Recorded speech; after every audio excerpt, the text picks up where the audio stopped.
अस्सलामुअलैकुम, welcome back to my channel. आज मैं आप लोगों से शेयर करने जा रही हूँ शीरे वाला ज़र्दा बनाने की रेसिपी। बहुत ही ज़्यादा ये टेस्टी बनता है और बनाने में बिल्कुल आसान है। बस आप मेरी इस रेसिपी को फॉलो कीजिएगा, आपका ज़र्दा एकदम परफेक्ट बनेगा, चावल वगैरह कुछ भी नहीं अकड़ेगा, बहुत ही टेस्टी बनेगा। और अगर आपको नॉर्मल ज़र्दे की रेसिपी चाहिए तो वो भी मैंने अपने चैनल पे शेयर किया है, लिंक आपको डिस्क्रिप्शन में मिल जाएगा। चलिए अब इसे बनाना शुरू करते हैं।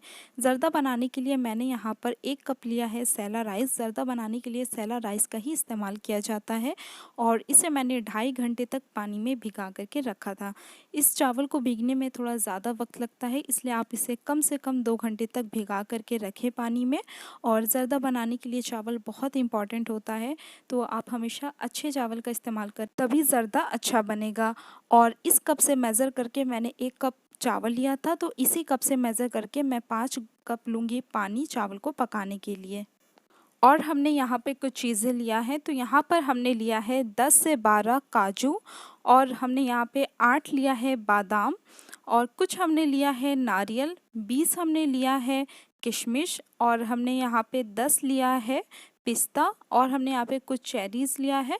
तो आप अपने हिसाब से ड्राई फ्रूट ज़्यादा कम भी कर सकते हैं। और हमने यहाँ पे 1 कप लिया है चीनी, 1 कप ही हमने चावल लिया था और 1 ही कप हमने लिया है चीनी। और मीठा वैसे आप अपने हिसाब से ज़्यादा कम भी कर सकते हैं। और हमने यहाँ पे 60 ग्राम लिया है देसी घी, और हमने यहाँ पे 100 ग्राम लिया है मावा, और हमने यहाँ पे 3 छोटी इलायची और 3 लौंग लिया है, और आधा कप हमने लिया है पानी चाशनी बनाने के लिए। और हमने यहाँ पे केवड़ा एसेंस लिया है, आप चाहें तो केवड़ा वाटर भी ले सकते हैं। और यहाँ पर हमने ज़र्दे का रंग लिया है। तो चलिए अब हम बनाना शुरू करते हैं।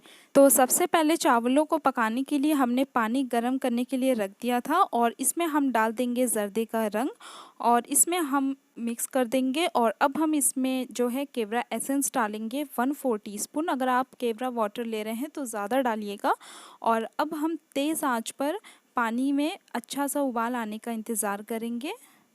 तो पानी में उबाल आ चुका है, आप देख सकते हैं। अब हम इसमें डाल देंगे चावल, और चावल को हमें 100% तक पकाना है। ये बहुत ही इम्पॉर्टेंट चीज़ है।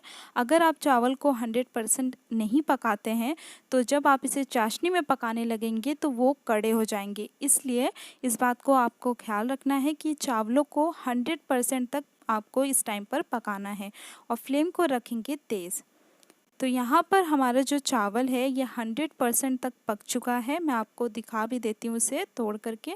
ये देखिए बिल्कुल अच्छे से ये पक चुका है, और इसे पकने में तकरीबन 15 मिनट लग गया होगा। अगर आप इसे ढक करके पकाएंगे तो कम वक्त लगेगा। मैंने इसे खोल के पकाया है तो ज़्यादा वक्त लगा है। और अब हम जो है इसे स्ट्रेन कर लेंगे। अब हम ड्राई फ्रूट्स को फ्राई करेंगे। तो कढ़ाई में हम डालेंगे 1 चम्मच देसी घी, और इसमें हम डाल देंगे ड्राई फ्रूट्स। घी के मेल्ट होते ही ड्राई फ्रूट्स को डाल देंगे, और इसे हम हल्का सा रोस्ट कर लेंगे।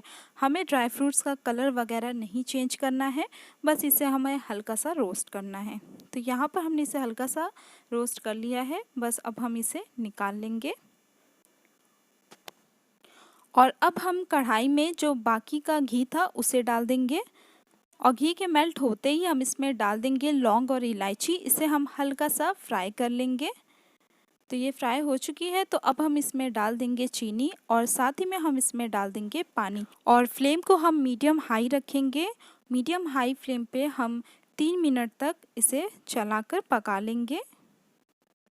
3 मिनट हो चुका है, और बस यहाँ पर हमारी ये जो चाशनी है ये बन करके तैयार है, ये आप देख सकते हैं।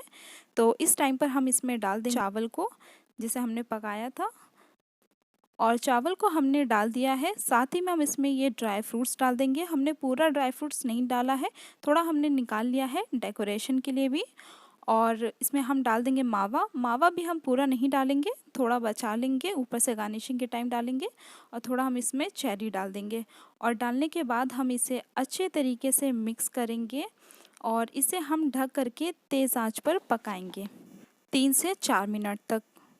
4 मिनट हो चुका है, और अब हम इसे खोल करके चेक करेंगे, और इसे हम जो है एक बार मिक्स कर लेंगे। और अब हम इसे ढक करके मीडियम फ्लेम पे पकाएंगे तकरीबन 7 से 8 मिनट तक।